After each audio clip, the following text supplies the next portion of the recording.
Dow Jones futures inch up amid massive jobless claims that are incoming. There's a great rent strike going on here, and we'll see what happens out of that. The oil war might be coming to an end, so we'll see what happens with gas prices as we go forward. And Alyssa Milano pisses off Democrats? I'm Jay Edgar, and this is Contemporary.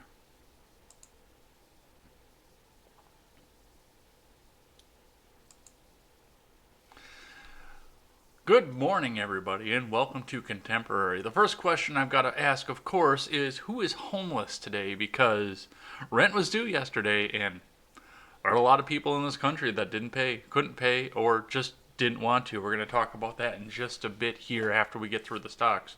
But first, if you haven't already, go over and check out our website, freedomscoop.com, where you can find great podcasters like The Generational Gap, live streamers like Wyatt Birkenhoff, great all-around Americans like the R-Rated Conservative, great musicians like Stephen Ignoramus, and all of my shows as well, plus great new content that's coming forward.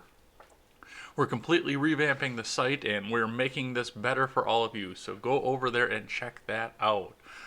Oh, this is going to be a great day. I can already see it already. When Alyssa Milano is trending with a lot of angry Democrats after her on Twitter, you know it's going to be a great day because she spent her whole life trying to kiss both sides' asses on the progressives and the neocon side, and it appears she's finally picked a side. But before we get into that, let's talk about the stocks and the futures. So, the first thing that I saw here, this is actually from last night. Usually I'll take the closest ones, but I took this one from last night because it was delicious. Dow Jones futures, keep your distance from this coronavirus bear markets. Study these charts. This is from Investors Business Daily from Ed Carson. And I brought this article up because you gotta. Investors Business Daily is wondering why people aren't buying into the stock market. And then they put out bullshit headlines like this. So let's read what Mr. Carson has to say. Dow Jones futures rose modestly late Wednesday along with S&P 500 futures and Nasdaq futures. The Dow Jones and other major indices tumbled Wednesday as new coronavirus cases in the US and worldwide hit record highs yet again. Well, I hate to tell you this, but any day there's a new case, it hits another record high. Until they start going down, anytime there's a new case, there's a new record high. Shopify pulled 2020 guidance even as brick and mortar retailers pivot to online during the coronavirus shutdown. Meanwhile, Zoom Video Communications extended losses on privacy and hacking concerns. Amazon, Dexcom, Advanced Micro Devices, Nvidia, and Microsoft are all worth watching, so is Apple. Optimists can point to a stock like DocuSign, which held its ground Wednesday, despite the latest stock market pullback. Zoom Video stock is still a big coronavirus crisis winner, but the vast majority of stocks will fall when the market slides. Dexcom stock, Nvidia stock, AMD stock, and Microsoft stock fell Wednesday, even with their relative strength lines at nearer record highs. I don't have the live chat up here. Relative winners are usually absolute losers in a bear market. Shopify stock, which looked promising just a few days ago, sold off sharply Wednesday after the close. Shopify stock fell toward its 200-day as the e-commerce software maker pulled guidance. So, this is once again just another dry one like we're going to read here in a second. But for the most part, I want everyone to see just what this was and why people are not buying into the stock market, because Investors Business Daily is telling them not to, and then wondering why. So let's move on over here. This is more recent from Investors Business Daily. From Alan R. Elliott, oil prices boost Dow Jones today. Futures ahead of unemployment data. Walgreens Q2 earnings surprise. I don't know why it's such a surprise. I mean, it's a pharmacy in the middle of a pandemic. I can put two and two together. Stock futures pointed higher Thursday as a snapback from heavy losses on Wednesday received an assist from surging oil prices. Large pieces of pre-market trading hinged on coronavirus news, but oil stocks dominated the S&P 500. ExxonMobil and Chevron easily led the Dow Jones today, and an investor's eyes were squarely trained on the pending release of weekly unemployment numbers and the worsening impact of coronavirus news. Dow Jones futures rose 1.6% above fair value, while S&P 500 futures tacked on a 1.5% gain. Nasdaq futures trailed with a 1.2% advance on the stock market today. Well, once again, like I said yesterday, we're not doing the sharp all the way up and then all the way down, limit up, limit down anymore. We're starting to get somewhat steady on the futures, and the major trading is happening during the day, so that's a good thing. Oil stocks held all 15 biggest early advance on the S&P 500. Occidental Petroleum, Noble Energy led each more than 10%. Royal Caribbean and Alaska Air Group were the top performing non-oil stocks, up more than 6% each. I'm wondering if people are starting to think this is over and starting to pick up some of their cruises for the future. Who knows? That'd be kind of cool. Brand apparel maker PVH rallied 5.8% after reporting fourth quarter earnings and revenue beats. The company canceled 2020 guidance due to uncertain impact from coronavirus news. American Airlines and United Airlines Holdings topped the NASDAQ 100, up 5.2% and 3.6% respectively. Walgreens Boots Alliance traded high in the mix, up 2.8% after better than expected quarter two results. So, yeah, like I said, I think people are starting to see the end of this. Maybe because they got hopeful when the president said after April, let's start doing stuff in May. And they started buying their airline tickets, their cruises, their stuff like that. The American people are resilient, and yes, we're going to have to reassess as we get closer, but the American people are definitely resilient. So airlines are going to be something to watch, and maybe I'll have to pick up a ticket afterwards, as long as they're cheap anyway, and they're being held up by the federal government. As long as my taxpayer dollars are holding them up, I might as well pick up a cheap ticket. Got another story here from CNBC. Stock futures jump ahead of big jobless claims report as oil rebounds 10%. This is from Pippa Stevens. U.S. stock futures jumped after a surge in the price of oil, a financial market which has collapsed this year and raised concerns about hefty losses for the energy industry. A big jobless claims report ahead at 8:30 a.m. Eastern Time would determine the direction of the market on Thursday. Dow futures were up 415 points, implying a 349-point rise at the open. The S&P 500 and NASDAQ Composite were also set to open higher. Economists expect another 4 million to 5 million workers filed for jobless claims last week, as coronavirus-related shutdowns roll through the country. The estimates range as high as 9 million. But WTI crude jumped 10% to back above $22 a barrel on Thursday, after President Donald Trump said he expects Saudi Arabia and Russia to come to an agreement about their price war that has added to the pain for the crude market, already getting hit by an unprecedented demand slowdown from the coronavirus. Traders have been closely watching oil because of its influence over other financial markets. The oil losses have been so big that they have caused investors to sell other assets to cover their losses in crude. Plus, the 63% decline in oil this year is hurting the U.S. shale industry, a big driver of the economy and unemployment. Energy stocks were among the biggest gainers in pre-market trading. Shares of Exxon and Chevron each gained more than 6%. Occidental and Apache jumped more than 10%. Stocks posted steep losses on Wednesday to begin the second quarter as the coronavirus outbreak continues to wreak havoc on global markets. So,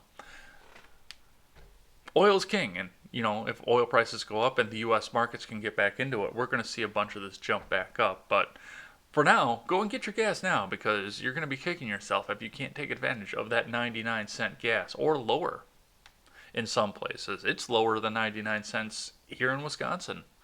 Some places reporting 93 to 95 cents. So, this is from MarketWatch. Oil prices surged nearly 10% after Trump says Russia-Saudi feud can be resolved, and as China reportedly builds reserves. Just like I said, go get yourself some of that 95% or 95-cent oil. Ooh, this is going to be a long show if I can't talk. Crude futures surged on Thursday after President Donald Trump expressed optimism that a damaging price war between Saudi Arabia and Russia can be resolved after a report China is building its stockpiles.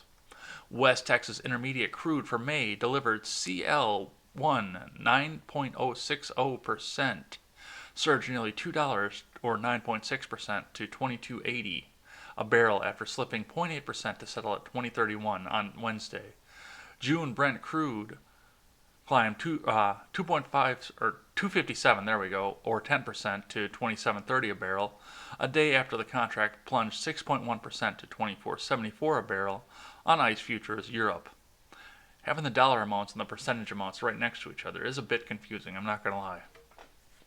The first quarter has been punishing for financial markets with oil, especially punished by a Russia-Saudi price war that is flooding the market with supply and demand destruction from a global economic shutdown due to the coronavirus outbreak. Yeah, think how well the truckers are doing, especially the owner-operators that pay for their own fuel and usually have that built into the cost of the load.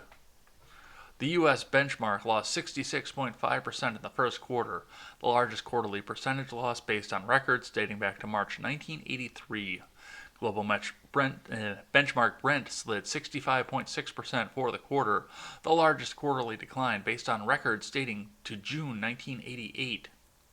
But Thursday indicated hope on at least one front of the dual issues facing the industry. "I have confidence in both that they'll be able to work it out," Trump said Wednesday at a White House press briefing of the price spat between Russia and Saudi Arabia. He said he'd also met with oil industry chief executives, which the Wall Street Journal reported will happen on Friday.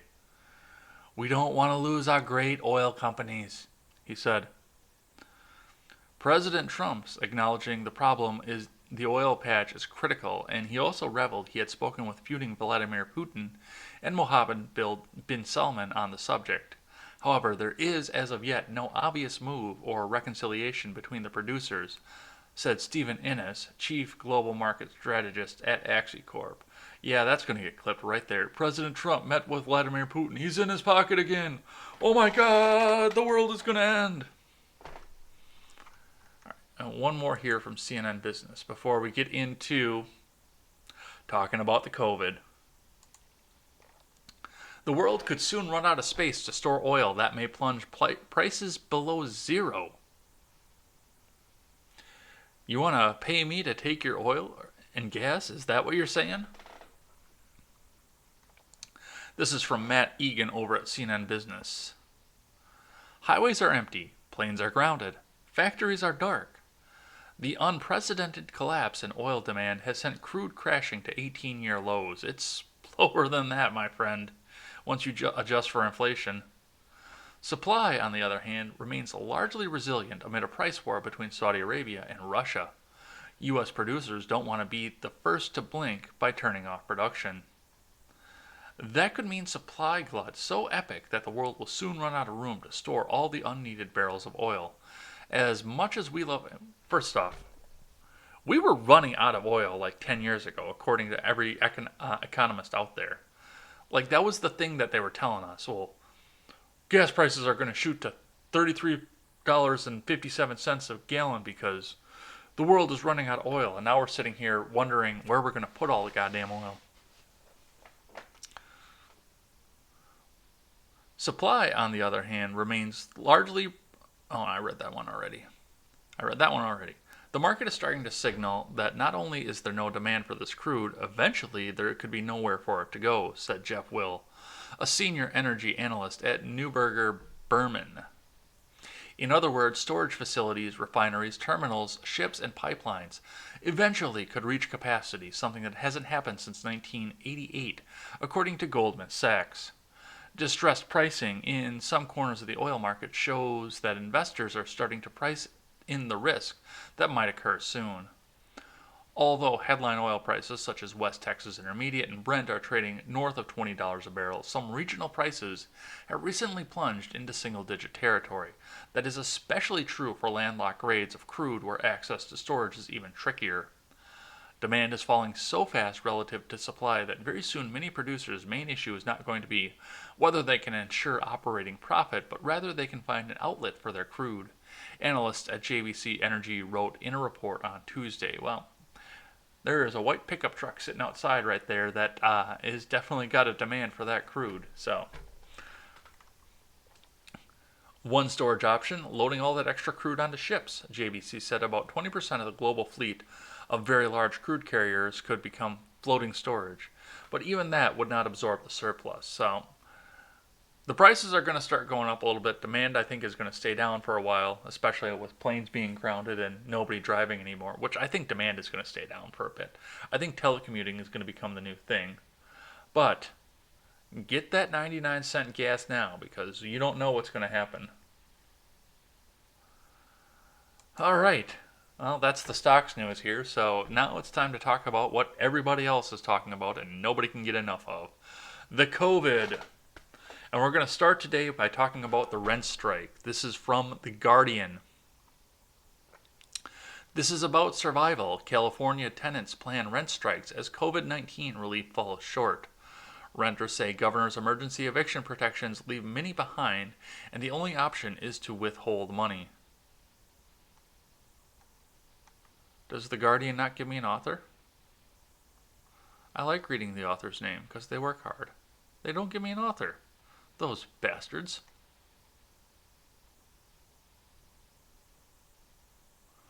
Tenants across California are organizing rent strikes for the month of April, arguing that they will not be able to pay their landlords for the foreseeable future and that the minimal protections now in place fail to provide relief for vulnerable renters.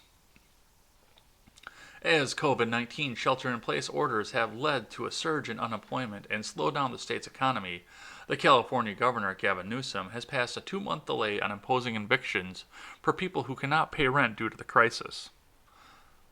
His order prevents the enforcement of evictions until the end of May, but requires tenants to repay the full amount later, forces renters to jump through numerous hoops, and opens the door for evictions to resume in June. Doesn't an eviction take 6 months or something ridiculous like that? That could vary state to state, but I thought it took a little while at least, and you had to have a 30-day notice as well. So, while several large municipalities have passed stronger protections, tenants groups say the governor's order does not go far enough. Of course it doesn't, it's California. And could pave the way for an even more catastrophic housing crisis than the one plaguing California before coronavirus. Activists are now coordinating rent strikes, a practice that has gained traction in LA in recent years and involves tenants organizing as a group, withholding rents, and making collective demands. Hey, if you guys want to go and move down to California and maybe try and turn it red, now's going to be the time because I foresee in the very near future rent prices falling. Especially given the fact that so many people out there want to go out and get out of Hollywood because it's dying, and instead go over into Georgia. They want to take advantage of the low taxes over there. So the acting hub is going to change, and there are still a lot of really big natural resources in California, and a lot of really good jobs too. Keep that in mind. It's a good thing I have the desktop audio on because my next article decides that it wants to play a video again. Let me get rid of that quick. I can hear it through the headphone sitting next to me.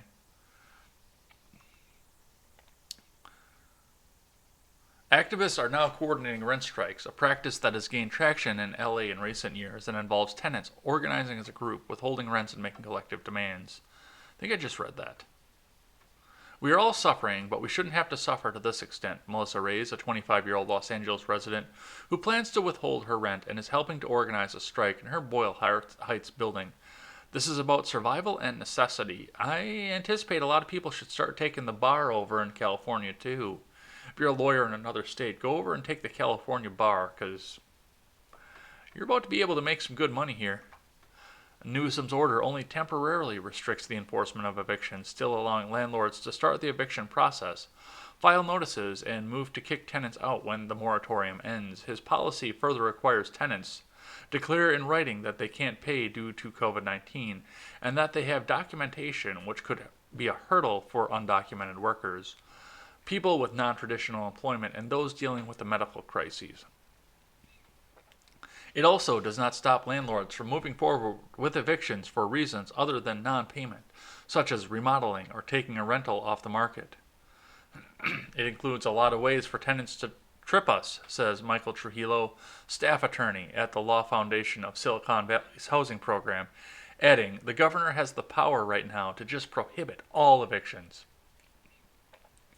In a state where many workers have to divert a significant amount of their paychecks to rent, activists have called for a complete moratorium on evictions and foreclosures and a statewide suspension of rent, meaning a rent freeze or forgiveness so tenants do not wind up with insurmountable debts.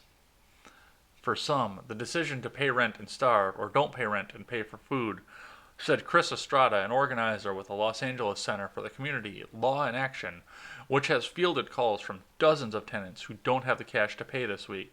For many others, he said, the reality is if we pay April, will I starve in May?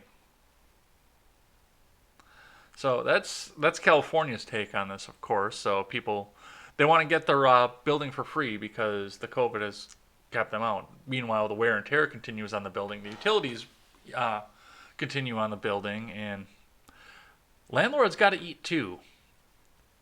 Especially in California, where property values and property taxes are enormous. What do you think is going to happen to that building, especially if the mortgage goes under, or you don't pay the tax, or they don't pay the taxes on it? You think you're still going to be able to live there once somebody else buys it or takes it over, especially given the fact that you missed a month of rent here and there?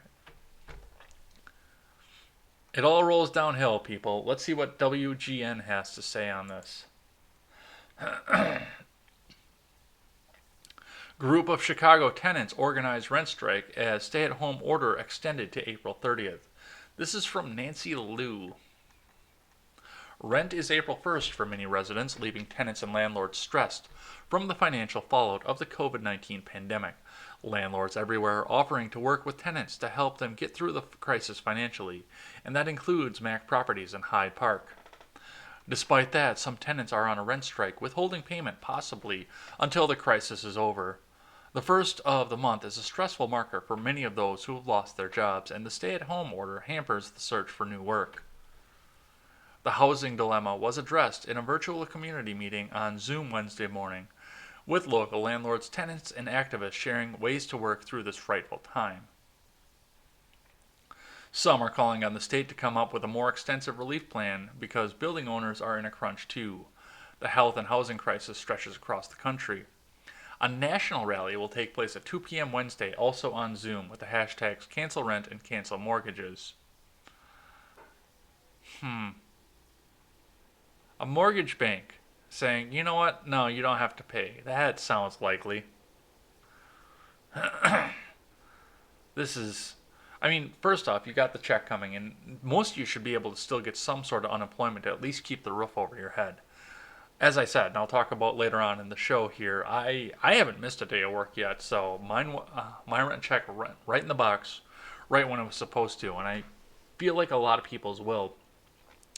I really feel like this is a small minority of people, since so many office workers had the option to work from home and so many essential employees still had the opportunity to go to work, even the requirement in some cases like the medical field. So I feel like this is a small minority of people who rent. But we will see what comes. This is going to be an interesting one to watch. And like I said, if you want to turn some of these areas red, it looks like some of these rent prices are going to start falling somewhere at some point.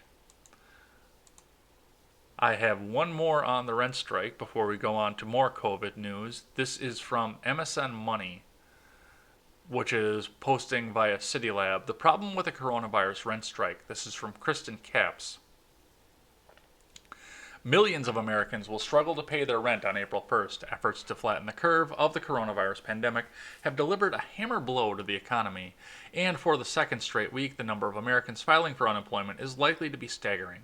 Projections for new jobless claims for the last week of March run as high as 3.5 million, which would shatter the record set the week before. The New York Times estimates that 40% of renters in the hard-hit 5 boroughs of New York won't be writing rent checks this week.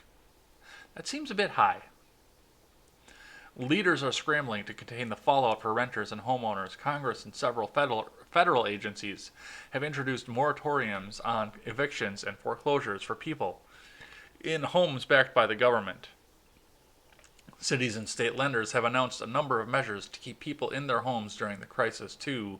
New York Mayor Bill de Blasio floated a proposal on Monday, for example, to let New Yorkers use their existing security deposits to pay their rent on April 1st. That's an idea. I don't know what will happen with security deposit, and I know a lot of people count on that at the end of their lease to make sure that they can either put their down payment on a house or make their first mortgage payment or even put the uh, security deposit on the new place. But that is an interesting idea. Yet, tenants, advocates, and even some landlords would like to see the government go much further. On the left, activists are mobilizing for a rent boycott on the straightforward grounds that millions of people cannot work. It's not just anti-capitalist organizers declaring a rent strike either. Parents Together, a national parent-led group, is calling for Congress to suspend rent, mortgage, and utility payments for the duration. You're starting to get Congress into private industry, and that's getting to be a scary idea because that kind of rolls over to the idea of seize the means of production. Families are drowning, says Justin Rubin, a co-director of Parents Together. Millions have lost income and are already facing trade-offs about whether to pay for rent, utilities, or purchase necessities, like food and diapers. With the nation in dire straits and with relief from Congress still distant on the horizon and a reprieve from the virus nowhere in sight, why not just nix the rent altogether? For that matter, what about scuppering the mortgage too? To help homeowners and make sure landlords aren't ultimately responsible for bearing the cost of the pandemic. According to the Parents Together surveys, half of American families are already sacrificing basic necessities in order to make their rent or mortgage payments. A temporary government reprieve from rent and mortgage payments, sometimes called a holiday or a jubilee, would certainly ease the weight of the pandemic on these households. Calls for a rent holiday follow another proposal to wipe the slates clean in order to keep people from falling into poverty as a result of the pandemic, a debt jubilee. But other experts warn that any sustained suspension of rent and mortgage payments would have grave consequences for the broader economy. No way! The buck doesn't stop with landlords. These mortgages are often securitized, says Carol Galante, faculty director for the Turner Center for Housing Innovation at the University of California, Berkeley. They're packaged up into bonds and they're sold as investments, and those investors are expecting a certain interest payoff or payment off of those securities in an ongoing basis. If they don't get those, then those investors suffer. Yeah, but this is a life or death, full-blown disaster situation. Sorry, investors, but that's capitalism, right? So you say, well, who cares about the investors, Galante says, but the fact is that many of those investors are things like pension funds, and those pension funds support teachers, first responders, and others in ways that may not be wholly apparent every time tenants or homeowners write out their rent and mortgage check. Negative impacts of a pandemic pause on rents could play out for years to come. If the government were to declare a rent jubilee, it would discourage people from investing in mortgage-backed securities, since they might fear that they could lose their shirts in the event of another rent jubilee. Yes, these are the same securitized mortgages that contributed to the economic collapse in the last financial crisis. Insurance companies and pension funds are some of the primary investors in mortgage bonds, entities that everyday people have an interest in keeping solvent, especially right now. Oftentimes, policies look good on their face, but there are effects that stem throughout the whole society and can even hurt the people who are benefiting in the short term by the Jubilee, says Kathleen Engel, a research professor at Suffolk University. So, I mean, like I said, yeah, okay, you get everybody a roof over their head for a little while, but what happens down the pipe? There are so many other things attached to this. So many people think that it just ends between the renter and the landlord. But now you've got the bank involved and the investors that are holding the bank up. And the investors who want to invest what their returns are into somewhere else in the private industry. This just keeps rolling and rolling. So that's an interesting article. Now let's talk about Florida's stay-at-home order. This is from Fox News. Danielle Wallace writes, Florida's DeSantis issues statewide stay-at-home order to curb coronavirus. Florida Governor Ron DeSantis issued a statewide stay-at-home order on Wednesday afternoon to curb the rate of infection in his state during the global coronavirus pandemic. The order will go into effect at midnight Thursday and last for at least 30 days. It makes sense to make this move right now, the Republican governor said during a press conference Wednesday, adding that he was taking the action after President Trump extended the social distancing guidelines nationwide for another 30 days. DeSantis, who balked for weeks at issuing such an order, also changed his mind less than a day after receiving a letter from 13 Democratic members of Congress urging him to immediately issue a statewide stay-at-home order to save lives. This pandemic has not respected global borders, so it certainly will not respect country borders, the letter said. We cannot wait. We cannot leave this decision to county or municipal governments. At least 34 states, including California, New York, and Illinois, which are all home to some of the most densely populated major U.S. cities, have issued stay-at-home orders. Florida is the third most populated state in the country with about 21.6 million residents. In an attempt to make the most out of lighter traffic amid the lockdown, DeSantis advanced the $864 million Howard Franklin Bridge project in the Tampa Bay area by 4 weeks, as well as greenlighted several other construction projects in the state.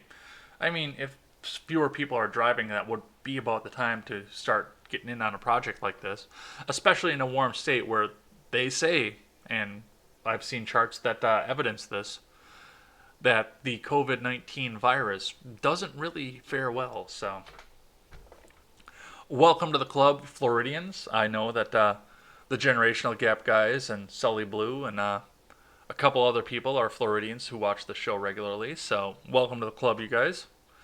It's nice in here. We have a stay-at-home order here, and I still go to work every day. This one comes from my neck of the woods, because my representative, Brian Stile, decided that he was going to push back on Pelosi. This is from the New York Post. Ebony Bowden writes, Congressman introduces bill to rescind Kennedy Center's $25 million coronavirus grant. Pressure is mounting for the Kennedy Center for the Performing Arts to return $25 million it received from the massive federal coronavirus bailout package signed into law last week, after its president was heard on leaked audio telling staffers their jobs would still be lost. And one lawmaker has even introduced a bill to have the funds rescinded. The audio, recorded during an internal conference call with staff, revealed how executives at the Washington, D.C. arts icon lobbied lawmakers for the massive handout from the $2 trillion aid package, but then furloughed more than 700 staffers. Wisconsin GOP Representative Brian Stile, the spiritual and physical successor to Paul Ryan, which means he's already doing better than Paul Ryan did, he introduced a bill to rescind the $25 million in funding, saying the $2 trillion aid bill, known as the CARES Act, had been hijacked for political purposes. The Kennedy Center should not have been allowed to jump the line, Representative Stile told the Post. They should not have had a sweetheart deal to allow them to get $25 million and jump the line in front of everybody else. That was wrong, he added. The Wisconsin lawmaker, 39, said it was appalling that the Arts Center was furloughing hundreds of staff after receiving the large payday when businesses around the country were also struggling and healthcare workers are without equipment. I talked to people at home here in Janesville. I talked to a doctor who couldn't get a medical mask, who couldn't get PPE. Then at the same time we see a sweetheart deal for a well-connected theater in Washington, D.C., he said. When you see huge pieces of legislation and large amounts of spending move quickly, there's always a risk that the people will try and utilize that to obtain benefits for their pet projects. We saw that in the Kennedy Center, he said. Republicans initially earmarked $1 million for the Kennedy Center, but Democrats boosted that figure to $25 million. The handout for the cultural institution was already labeled by many conservatives as inappropriate, even though President Trump said he had no problem with it. But that anger boiled over on Tuesday when it emerged that the center never intended to save employees' jobs with the money. It's not like we can spend all the money right now to keep everybody whole and find ourselves without cash, KCPA President Deborah Rutter told staff in a leaked internal call, claiming most people didn't understand. Ohio GOP Congressman Bill Johnson said the center was a performing arts treasure, but believed it was inappropriate for it to receive federal funding at this time.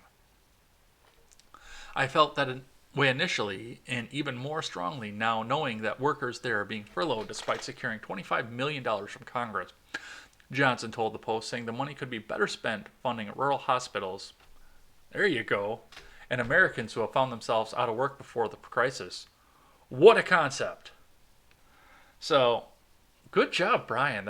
I mean, he's been pretty quiet, and I actually was considering running against him because he wasn't doing a whole hell of a lot. But if he's got this kind of fire and brimstone up under him to go ahead and get this done, you've got my vote for this coming November, Representative Style. Thank you very much for this. This is from Fox News. Pelosi pushes salt shake-up stimulus that could reduce her tax bill and enrich her wealthy district. This is from Gregory, and this is another case of the federal government trying to take over state regulations.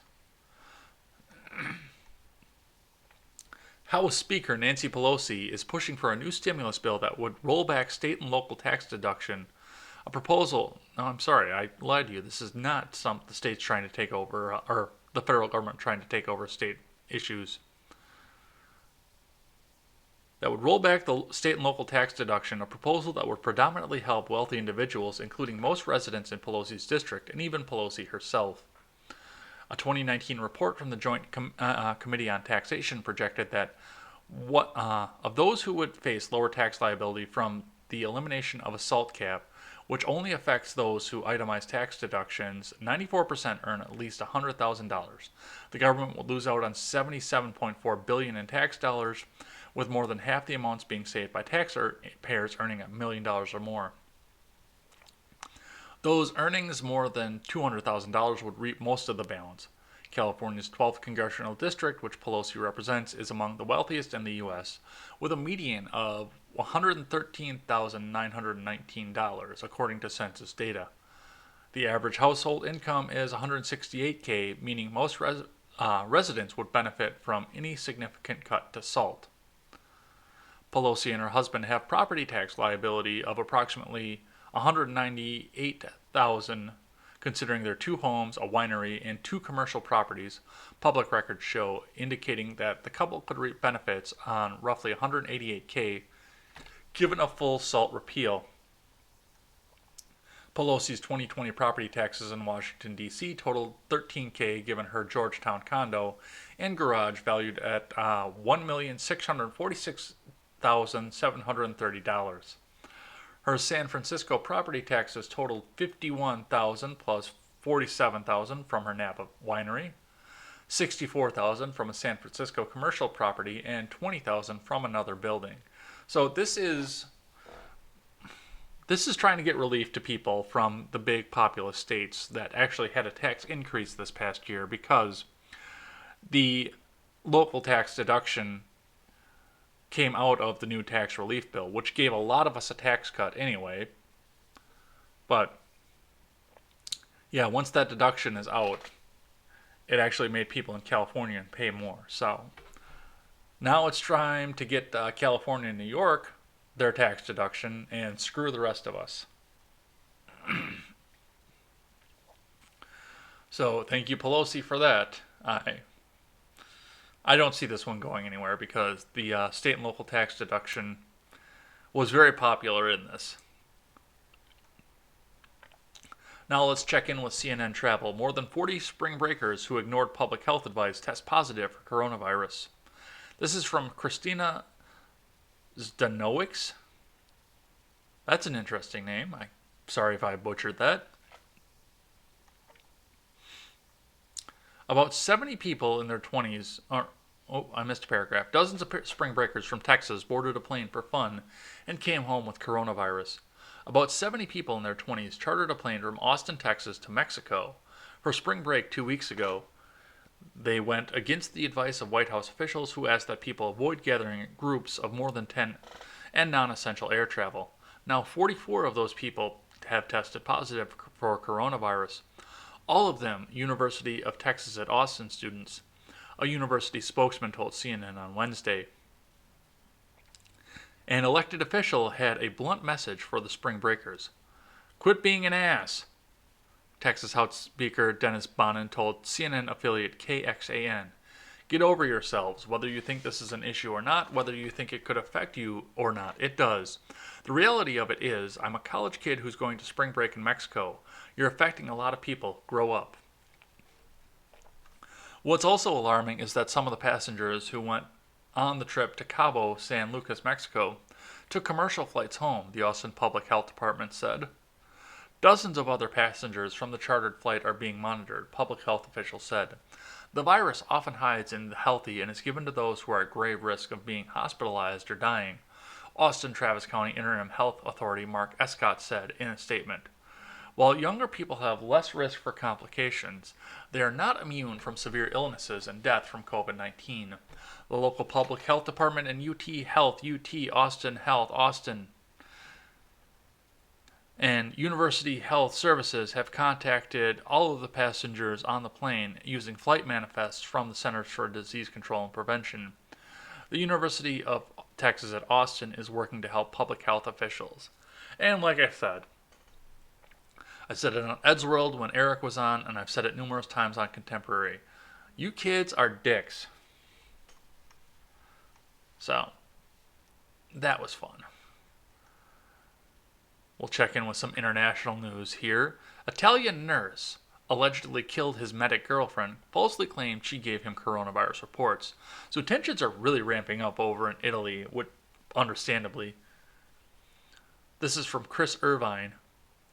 An Italian nurse has been arrested for allegedly killing his girlfriend after claiming that she gave him coronavirus, reports said. Anthony De Pasci, 28, called police near Messina, Sicily, Tuesday to confess he had killed Lorena Quaranta, 27, police said. Local reports indicated she had been strangled and he subsequently attempted to commit suicide before he was found by police. When he was eventually questioned by investigators, De Pasci allegedly claimed, "I killed her because she gave me coronavirus." Prosecutors, however, found both the suspect and victim... Oh, Jesus God. Both the suspect and victim had tested negative for the virus. He is currently in custody at a local hospital. I realize this is a crime of passion. I do. So there wasn't a lot of thought process that went into this. But would you not at least be tested for the COVID before you killed somebody over it? Jesus. Quaranta was described by Gazzetta del Sud newspaper as a passionate and brilliant student last year of medicine at the University of Messina. De Pasci was known in the area because he carried out home visits. They had both been drafted into the Sicilian hospital fighting the pandemic, according to the Sun. Well, God rest the soul of Quaranta. I'm sorry that this happened, and I'm sorry that they had to go through this. And even if it is a crime of passion, you should probably have at least a little bit of evidence behind your claim before you kill somebody over something that you don't have.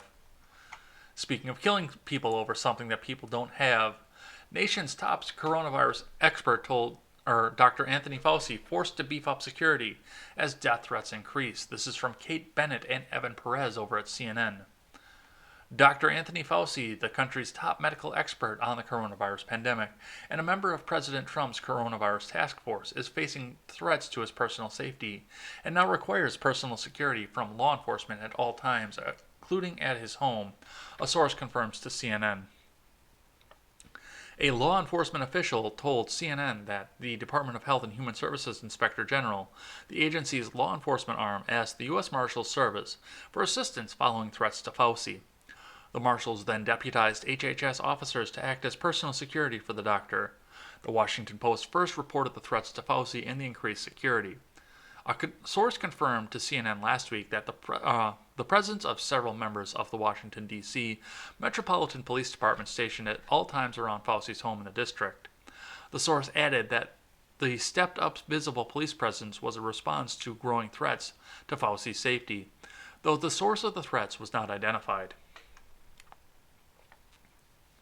During the White House coronavirus task force briefing with reporters on Wednesday, Fauci was asked whether he or White House coronavirus response coordinator Dr. Deborah Birx, who also serves on the task force, had received threats of any kind or whether they had been assigned a security detail. He said he was not able to answer. Anything that has to do with security detail, I would have to have you ask your question to the Inspector General of the HHS, he said, referencing the Department of Health and Human Services. Fauci's response was quickly interrupted by Trump, who stepped up to the podium to say the nation's most visible infectious disease expert doesn't require protection. He doesn't need security. Everybody loves them, said Trump. Besides that, they'd be in big trouble if they ever attacked. Really, Donald? Really? However, as Fauci's profile in the pandemic crisis has grown, so has the concern for his welfare. Fauci's guidance to Trump for the country to remain as locked down as possible to help control the virus spread has not earned fans among some fervent right-wing voices. Yeah, this is CNN. You knew it was going to go there. Fauci was among the health advisors on Trump's team encouraging a continuation of the current guidelines after the president heard from business leaders and some conservative allies that the restrictions were more damaging than the virus itself. In fact, Trump's decision to extend those guidelines came after Fauci and Birx gave a strong presentation with the new models that showed 100,000 to 200,000 people could die. A source familiar with the president's decision told CNN. You don't make the timeline, the virus makes the timeline, Fauci told CNN last month when asked about how long the novel coronavirus could affect daily life in the U.S. You may see in a relatively shorter period of time when you're seeking the inkling of the flattening and coming down, he said in reference to the slowing of the speed of the outbreak, but you know you can't make an arbitrary decision until you see what you're dealing with. You need the data. So, Godspeed, Dr. Fauci. May you stay safe, and may people keep you safe. One more here before we get into Alyssa Milano's take. Coronavirus impact, state-by-state restrictions. This is from Fox Business, and we will talk a little bit about this. I'm not going to go into huge detail about this and read 50 states, but we'll grab some of the stuff that's of interest. Daily routines nationwide have halted as officials implement drastic steps in an attempt to mitigate the spread of the coronavirus. But as the virus continues to spread around the world, government officials throughout the United States have issued stay-at-home or shelter-in-place orders, allowing those venture outside. They're missing a word here. Allowing for those who venture outside for essential jobs, errands, and exercise only.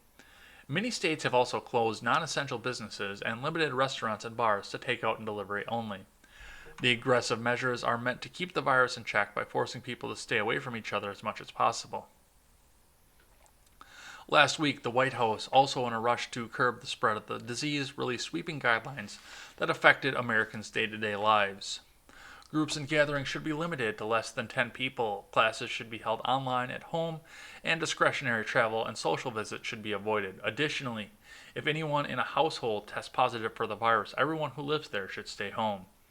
Here's the state-by-state breakdown of restrictions imposed by local officials. So, I'm going to grab a few of them based on viewers of this show, and I'm going to link this entire article in the Discord, so you can go ahead and check that out. Arizona, because of Saint, Governor Doug Ducey, on Monday, issued a statewide stay-at-home order in an attempt to slow the spread of the coronavirus pandemic in the Grand Canyon state. The order, which will run through April 30th, prevents 7.1 million Arizonans from leaving their residencies, except for groceries, beverages, takeout food from restaurants, and medical, household, and automobile supplies. Businesses allowed to remain because they are seen as essential include financial institutions, daycare centers. That seems counterproductive. Laundry services and insurance companies. Outdoor exercise is permitted as long as social distancing is practiced. All parts of the order will go into effect at 5 p.m. local time on Tuesday. California, we know, is on lockdown, full lockdown. Colorado, because Boulder Vaughn watches occasionally, one day after the state's largest city issued a stay-at-home order, Governor Jared Polis on Wednesday, March 25th, issued a statewide stay-at-home order effective at 6 a.m. Thursday, March 26th through April 11th, bars, restaurants, salons, theaters, and other social gather places were closed last week. The governor said people should only leave their homes for essentials such as groceries and medical care. Businesses deemed critical are exempt from the order. D.C. for Stephen Ignoramus. The mayor of Washington, D.C., Muriel Bowser, issued a shutdown of non-essential businesses in the district by 10 p.m., starting March 25th to run through April 24th. Those businesses include touring services, gyms, health clubs, spas, theaters, auditoriums, nightclubs, hair, nail, and tanning salons, and barbershops and tattoo parlors. In addition, the Washington Metropolitan Area Transit Authority announced Tuesday that via its pandemic task force that it would close 17 train stations starting Thursday, March 26, following a 90% decline in subway ridership.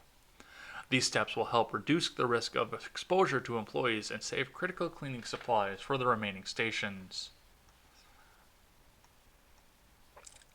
Florida for the Gen Gap guys in Sully Blue. One day after Governor Ron DeSantis ordered visitors flying from New York tri-state area to self-quarantine for 14 days upon arrival in the Sunshine State, the governor Tuesday called for anyone who has traveled to the tri-state area in the past 3 weeks to self-isolate for 14 days and notify anyone they've had contact with that they have traveled recently. In addition, anyone over 65 years of age has been ordered to stay at home for the next 14 days to minimize potential exposure to the coronavirus.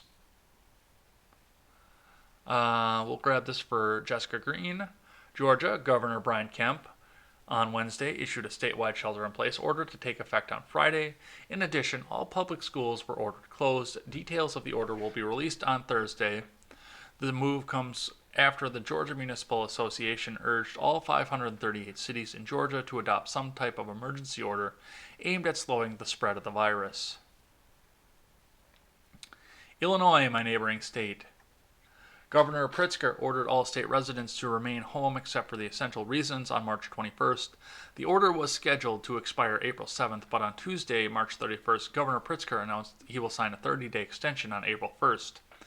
In addition to stay-at-home directive, Illinois is extending the suspension of on-site learning in K-12 schools through the month of April. Let's see, anything else?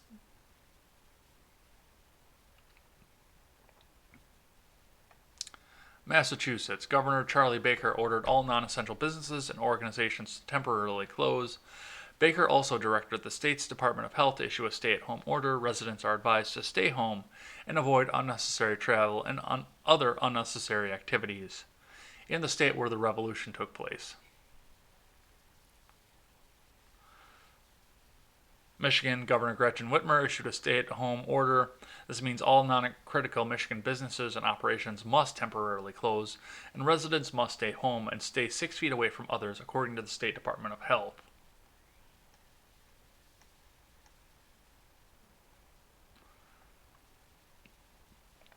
Montana for Jake. Steve Bullock issued a stay-at-home order for the state on Thursday, March 26th. Will take effect at 12:01 a.m. local time March 28th and last until April 10th. The former Democratic presidential candidate on Tuesday had ordered the closing of schools and restaurants and restricted people from gathering in groups of 10 or more. With the new directive, Montanans can leave home for medical-related purposes, to obtain groceries and supplies, to care for family members, and to perform work providing essential products and services. I think I have anybody in any of these states here.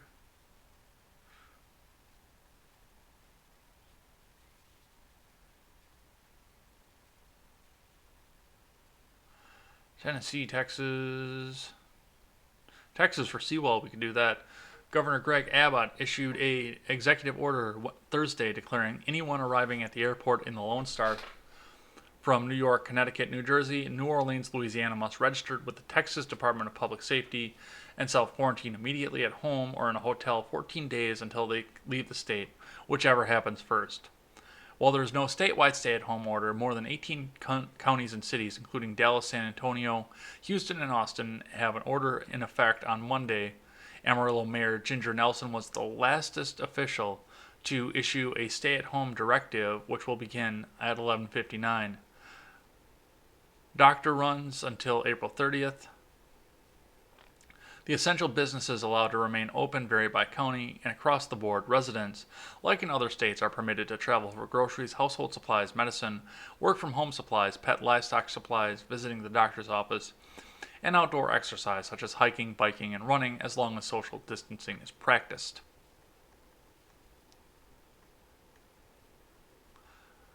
Let's see. Wisconsin. Where's Wisconsin? Wisconsin's not even on here. There it is. They put Vermont in between the W's for whatever reason. Governor Tony Evers issued a stay-at-home suggestion that prohibits all non-essential travel. With some exceptions, only essential businesses or operations will be able to continue normally, which is me. And that is the end of that. So, like I said, I'm going to put this article, I'm going to leave this one up. Usually I would close it, but I'm going to put this one up in the Discord in case I missed your state and you need to know what you need to have done. And lastly, we're going to talk about She's the Boss, Alyssa Milano, because she's got a lot of people angry right now over a tweet thread that she put out. So, on 11:34 p.m. yesterday, Alyssa Milano, Bernie supporters, a thread for you. I will continue to do what's right for the people of this country, no matter how you attack me. I'm tough. I've had 4 years of practice from MAGAs. I know all the tricks and you can't silence me. I supported Bernie in 2016. Keep reading. In 2016, I felt Bernie was the right person for that moment in history. I still support and believe many of the policies and the ideals of the Sanders campaign. He has always fought for what is right and just. I know this. I love this about him. That I've got to agree with her on, because for an economic revolution to take place, 2016 was the time.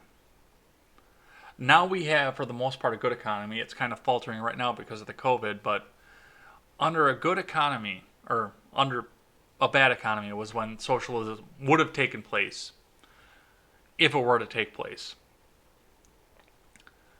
Will continue. However, at this moment, I, along with what seems like a vast majority of the American people and 90% of the other Dem candidates, feel that Biden is going to be the steady leadership that we need. He has what it takes to heal the soul of the nation and bridge the divide. Biden is right for this heartbreaking moment in time. That's my opinion. My right, you're entitled to unfollow and wish me away. But alas, I'm not going anywhere. And I hope that you don't either. We need your fight. We need your anger. We need your passion. We need love. I'm not your enemy. We're all fighting for the most vulnerable among us. I acknowledge that Senator Sanders is an amazing public servant. We would be lucky to have him continue in any form of public office. I don't believe he can unite this country because his base is toxic. And that is what set everybody off right there. But we'll continue through the thread. Having said that, people are dying. I don't care if they're Trump supporters, A helicopter just came over my building while I'm on the air, speaking down against the government. And it was pretty close, too. That's a little bit eerie. Well, if they storm the place, you guys will get to see it. Having said that, people are dying. I don't care if they are Trump supporters, Bernie supporters, Biden supporters, or apolitical. My heart aches for all who are struggling right now. Loss of life of this magnitude is unprecedented.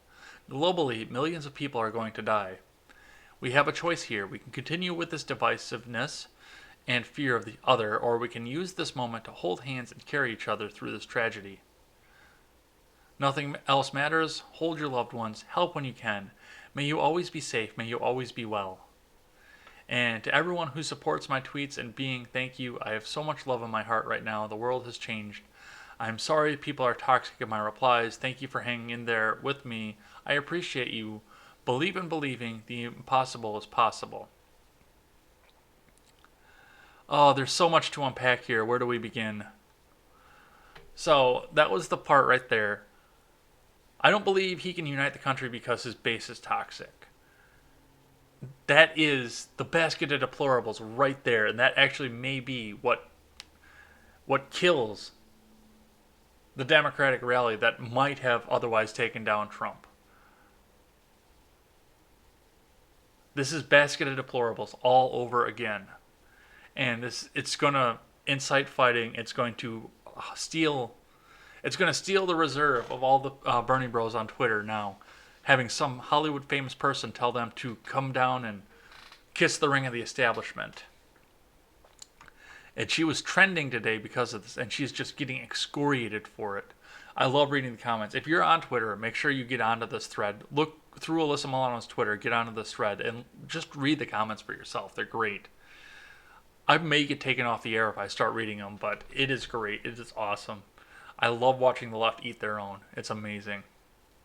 So let's do a couple thing I like and a thing I hate, and then we're gonna get on out of here and get everybody out to work. So the thing I like and the thing I hate are the same thing today. Actually, it's just the matter of perspective that you take it from. So yesterday I was informed, 2 days ago rather, I was informed that we were on an hours cut for work. I'm going to lose 4 hours a week, and we did lose a couple employees as well because of it. Once again, obviously, I'm not going to tell you where I work because it's obvious there. But we lost a couple employees, and we all got hours cut, which at this point, the coronavirus is hitting my bottom line, and I hate that. I really do, because I've worked very hard to make sure that I get some savings in, and to make sure that I can I can keep getting bills paid off. And 4 hours can be a lot when you're trying to do an aggressive bill payoff because you want to go out and buy a house. But it's also a thing I like in the same reason, because I don't want to work out for somebody else forever. And my boss knows this. I want to do this. I want to provide the news for you guys for as long as I possibly can before the government comes and shuts me down. So doing this, getting these extra 4 hours a week, is also a good way for me to dedicate some more time into making a better channel, getting better equipment, practicing talking to you guys, and reaching out to a bigger audience. So this is both a thing that I like and a thing that I hate, and we're going to see where it goes from here. And yeah, things are going to change. Things are going to change rapidly. But once again, I get a chance to dedicate more time to the Freedom Scoop Media Group so we can do things like organize the telethon that we're having on April 10th and be more available to the people. Maybe do Ed Talk every weekend instead of every other weekend. Now, I still want to do every other weekend because I still want to take some time and go visit my family here and there. But to do more of this, maybe do a 2-hour Ed Talk. Just dedicate more and more time to the audience because you guys have been awesome for coming out here and supporting me, and I want to give back to you as much as I can. So that's what I have for the day. We'll be back here tomorrow with more Contemporary, and until then, I am Jay Edgar, and this is Contemporary.